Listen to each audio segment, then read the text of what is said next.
भारत वसुधैव कुटुंबकम का पाठ G20 में पूरी दुनिया को पढ़ाता है। इससे उदारवादी कोई सोच नहीं हो सकती। लेकिन वहीं भारत में जब प्रधानमंत्री ट्रूडो का प्लेन अटक जाता है और उसके बाद वो यहां से जाते हैं, तो जाते ही मुशर्रफ बन जाते हैं और कुछ इस प्रकार से भारत के ऊपर प्रहार करते हैं कि भारत के एक डिप्लोमेट का नाम लेकर उसको देश निकाला देने की बात करते हैं। देश निकाला देते हैं, बात करते हैं, लेकिन वो तथ्यों पे आधारित नहीं होता।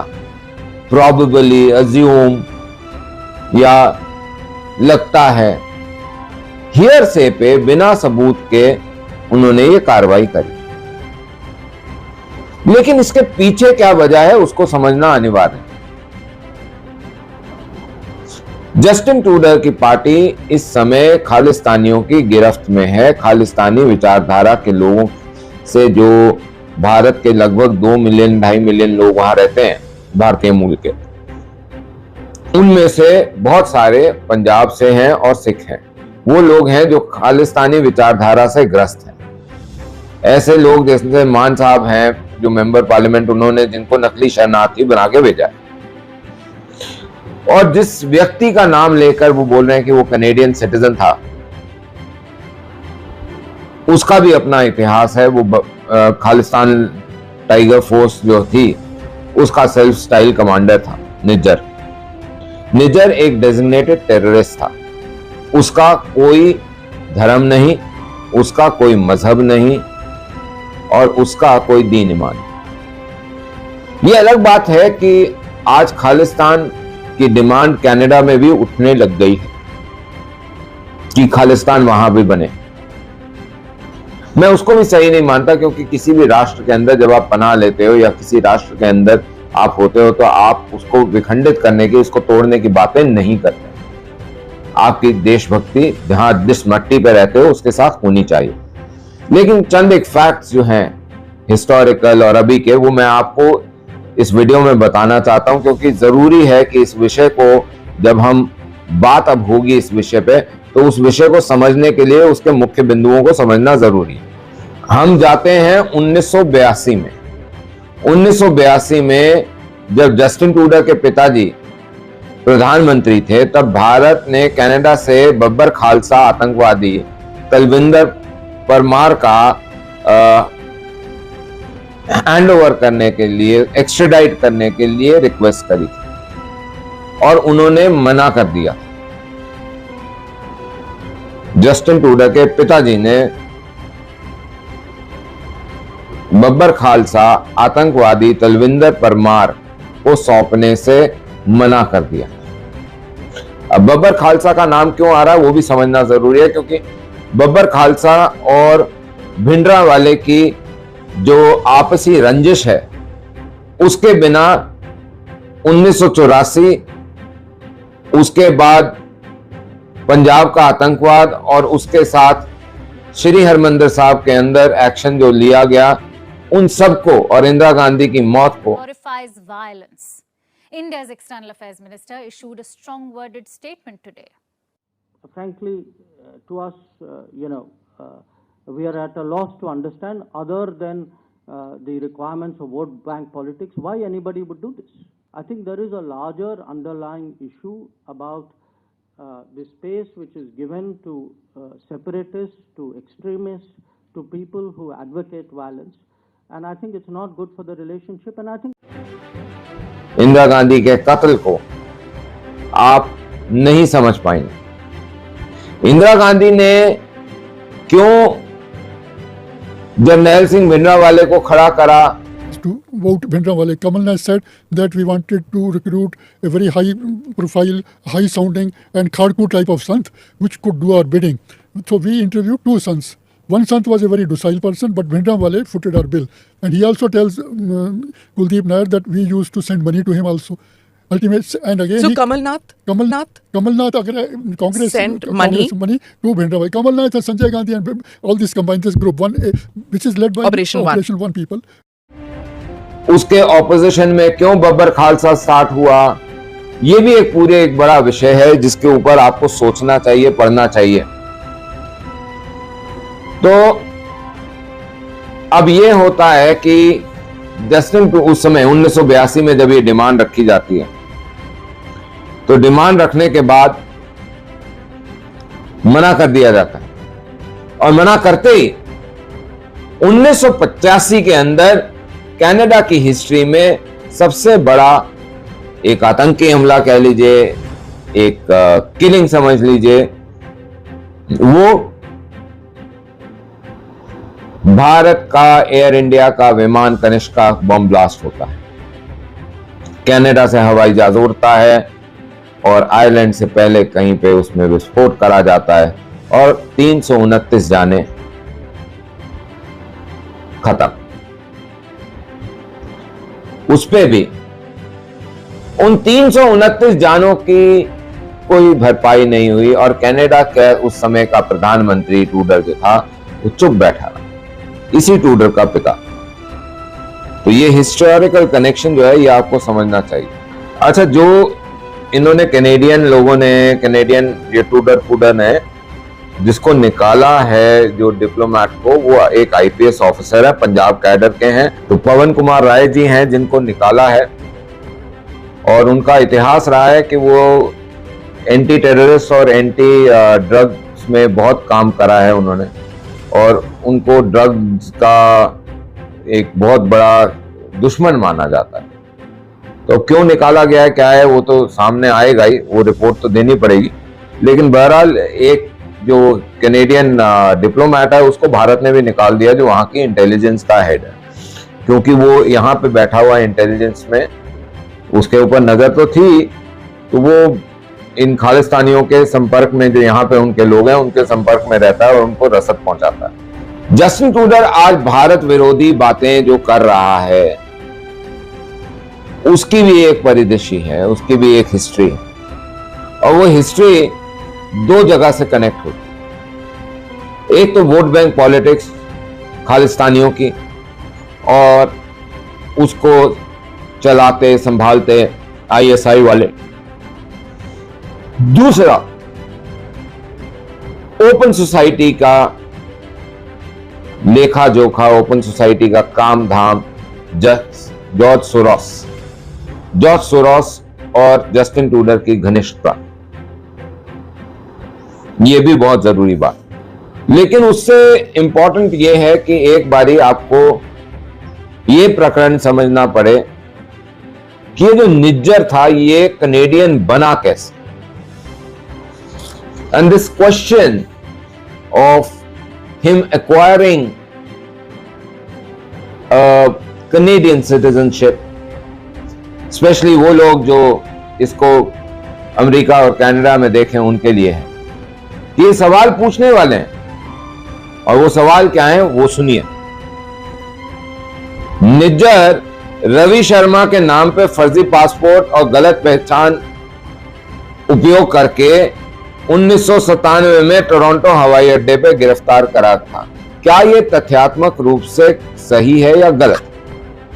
Nijjar was arrested for using a fake ID of Ravi Sharma, and he was arrested on the Toronto airport in 1997 for landing in the country on fake passports. उसके तुरंत बाद उसने शरण लेने का आवेदन करा, जो कि ये कह के करा गया कि भारतीय पुलिस उसका उत्पीड़न कर रही है। उसकी भी जांच हुई, वो गलत पाया गया, वो रिजेक्ट कर दिया गया। 2 पॉइंट्स। शरण अस्वीकार होने के 11 दिन बाद उन्होंने ब्रिटिश कोलंबिया में एक महिला से शादी कर ली, जिसने उसको माइग्रेशन के लिए स्पॉन्सर कर दिया। तो पहले गलत पासपोर्ट, झूठे आईडी पे लैंड करता है, उसके बाद उसका पॉलिटिकल असाइलम रिजेक्ट होता है, उसके बाद वो एक महिला से शादी दिखाता है और उस शादी के बिना पे वो उसमें शरण लेता है, या वो ट्रांसफॉर्मेशन होती है, या वो अपना माइग्रेशन लेता है। जिस टाइम कैनेडियन एजेंसीज को यह पता लगता है कि this is a marriage of convenience, ये शादी सुविधा के लिए की गई थी, ना कि एक वास्तविक कोई शादी है। उस परिस्थिति में कैनेडियन अथॉरिटीज ने फिर से उसका आवेदन खारिज कर दिया। तो ये चौथा पॉइंट। अब सब बड़ा सवाल ये आता है कि अगर निज्जर सपोजिटली कैनेडियन सिटीजन है, तो फिर जब ये सब कुछ हो गया और ये ऑन रिकॉर्ड की बात है, तो फिर वो कैसे कैनेडियन सिटीजनशिप उसको मिली और बना?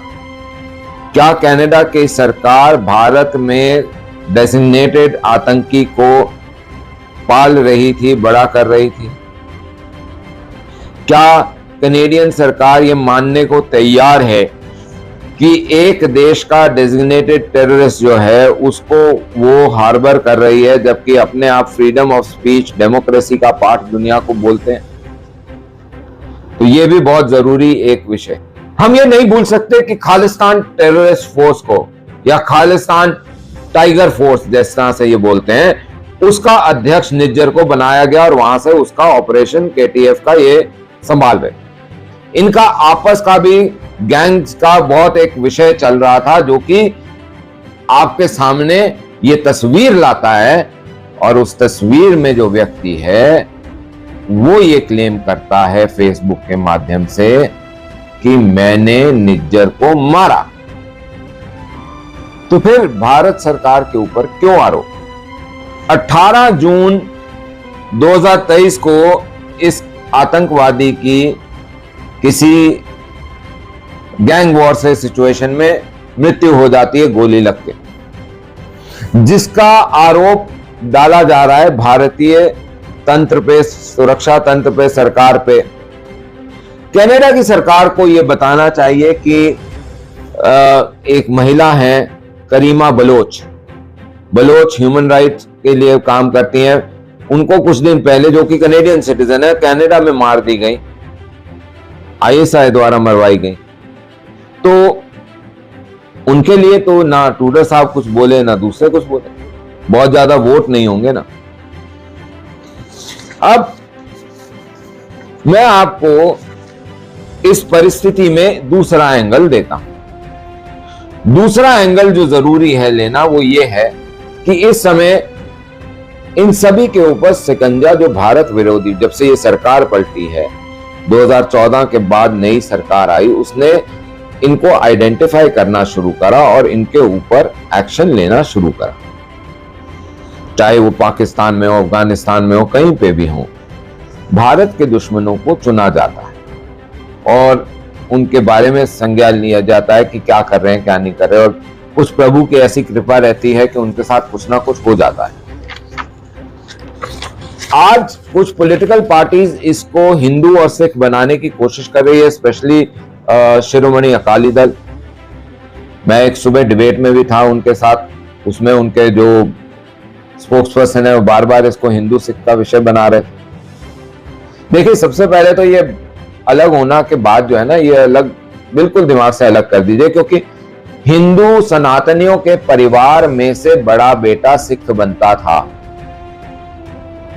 5 पीढ़ी, 6 पीढ़ी, 8 पीढ़ी पीछे जाओगे, सब हिंदू ही मिलोगे। मेरी अपनी आस्था गुरु ग्रंथ साहिब जी महाराज में बहुत है। 10 गुरुओं को मैं मानता हूं, उनकी दी हुई शिक्षा के ऊपर चलना चाहता हूं, पढ़ रहा हूं, समझ रहा हूं। लेकिन अगर कोई मेरे को यह बोले कि गुरु आतंक सिखाते थे, तो मेरे को इससे बड़ी बेअदबी नहीं दिखती। जो तत्ते तवे पे गुरु चढ़ जाए धर्म बचाने के लिए, जो अपने पिता का, अपने बच्चों का सर कलम करवा दे गुरु धर्म बचाने के लिए, जो आदमी को कैसे जीना है वो रास्ता दिखाए गुरु, जो ये बोले कि निंदा नहीं करना है, ऐसे गुरु के शिष्य कभी आतंकी नहीं हो सकते। और जो आतंकी हैं, जो मारधार कर रहे हैं, जो लोगों को गाली गलौज करते हैं, जो काटते हैं, जो उनके साथ झगड़ा करते हैं, जो अपने ही देश को गाली देते हैं, वो कभी सिख हो नहीं सकते। सिख अपने वतन को गाली नहीं दे सकता। तो अब ये हरविंदर रिंडा है, वो पाकिस्तान में मरा। हैप्पी शेरा है, वो भी गया। उसके बाद बशीर अहमद था, वो पाकिस्तान में गया।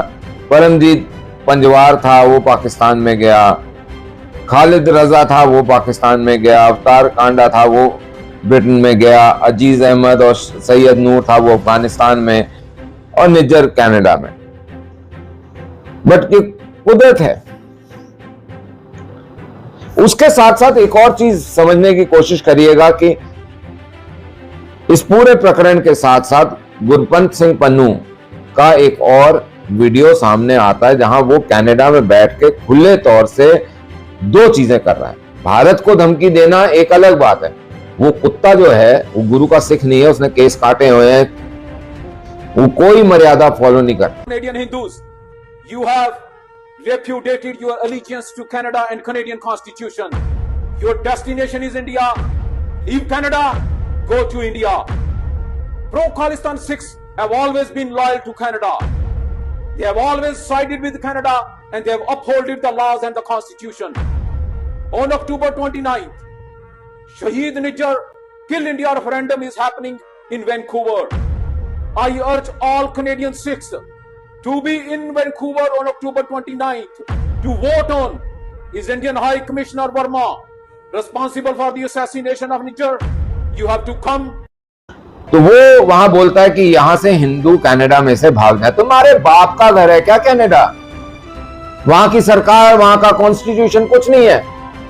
और टूडे से पूछो कि वो जब इस प्रकार की धमकी कनाडा में रह रहे हिंदुओं को दी जा रही है तो वो मुंह बंद करके क्यों बैठे? तो टूडे साहब को यह बताना चाहिए कि जब गुरवंत सिंह पन्नू जैसे लोग हिंदुओं को वहां से भागने की हिदायत देते हैं और गालियां देते हैं और उनको धमकाते हैं, तब कनाडा का नियम कानून कहां मर जाता है?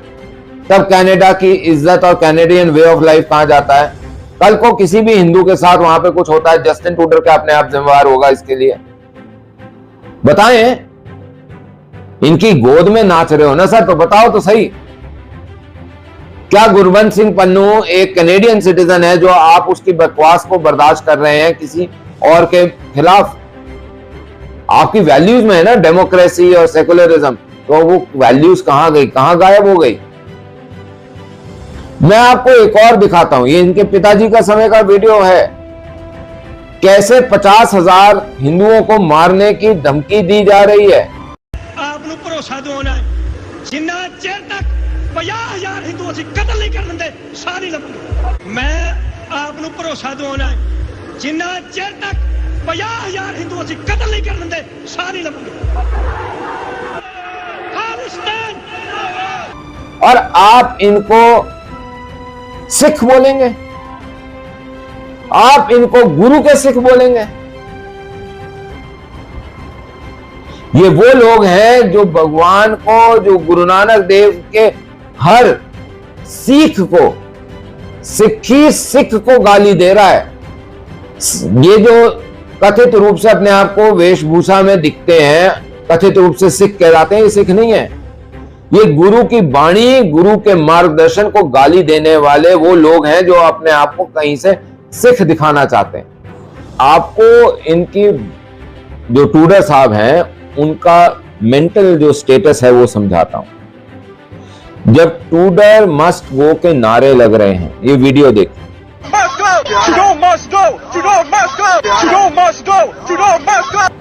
जहां पे टूडर मस्ट गो के नारे दिख रहे हैं वहां ये भी ऐसे साथ साथ कर रहे हैं। भाई क्या हो, प्रधानमंत्री के पद की तो गरिमा रखो।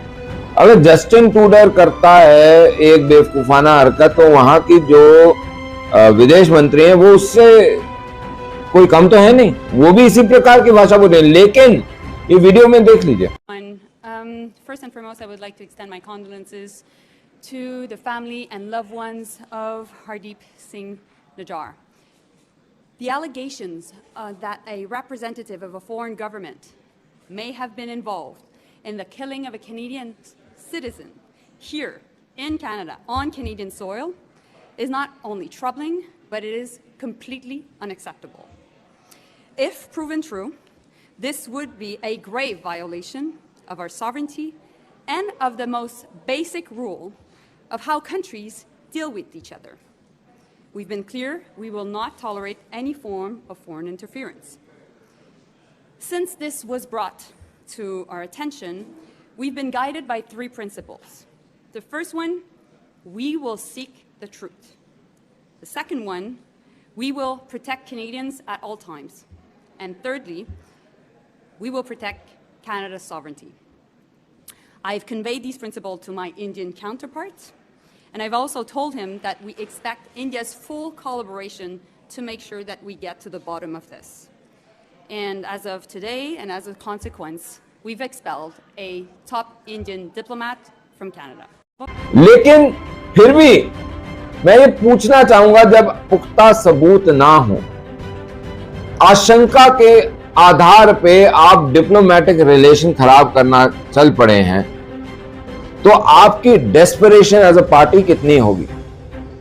वहां के राजनीतिक हालात में यह कदम दिखाता है कि वहां के प्रधानमंत्री और रूलिंग पार्टी की हालत कमजोर है और अपने आप को बचाने के लिए वो इस प्रकार की एक हरकत कर रहे हैं। लेकिन यहां उनकी सबसे बड़ी गलती यह है कि वो ना पाकिस्तान, ना तुर्की, ना चाइना, इन सब के हालातों से समझे नहीं है। ये 2014 से पहले का भारत नहीं है। ये किसी को आंख नहीं दिखाता, ये आंख मिला के बात करता है, आंख झुका के बात नहीं करता। और जरूरत जब पड़ती है तो जो बुरी नजर से भारत पे देखता है उसकी आंखें निकाल के गोटियां खेलता है। और मेरे को याद आ रहा है, एक कोई भारत की फिल्म में एक सीन था, वो पूछते हैं रॉ क्या है। ये देखिए सीन, ये है रॉ, वो है, लेकिन ये कैसा रॉ है? इनमें कोई जोश भरा वॉर क्राई भी नहीं। एक्सक्यूज मी सर, यस, एक दुख भरी दास्तान सुनाता हूं आपको। एक नवजात कुत्ते ने अपनी माँ से पूछा, माँ पिताजी दिखने में कैसे थे? तो माँ बोली, बेटा एक दिन वो पीछे से आए चुपचाप और चुपचाप पीछे से ही चले गए। रॉ वो पिताजी है सर। Respect sir. तो साहब अगर रॉ ने काम करना होता तो आपको भी नहीं समझ में आता कि हमने क्या करा और कब करा और कैसे करा। हम सबका बेबी बना देते हैं। और हां, ये अमेरिका से पूछिए, बात आज की नहीं है, बात अटल जी के समय की है। अगर हमने न्यूक्लियर एक्सप्लोजन करके देखना था तो हमने किया, और उसकी भनक CIA को भी नहीं लग सकी, मोसाद को भी नहीं लग सकी। जो हमने करना होता है फिर हम वो कर ही देते हैं। हां, एक चीज जाते जाते और भी आपको बता दूं, टूडे साहब और खालिस्तानियों, मेरे को नहीं लगता कि जितनी एक्टिव पाकिस्तान की आर्मी है वैसा कुछ भी कनाडा के पास होगा। बेशक US से गन्स और प्लेन वगैरह आ गए हों, लेकिन आर्मी में शायद पाकिस्तान की आर्मी फिर भी 21 होगी और आप 15 पे होगे।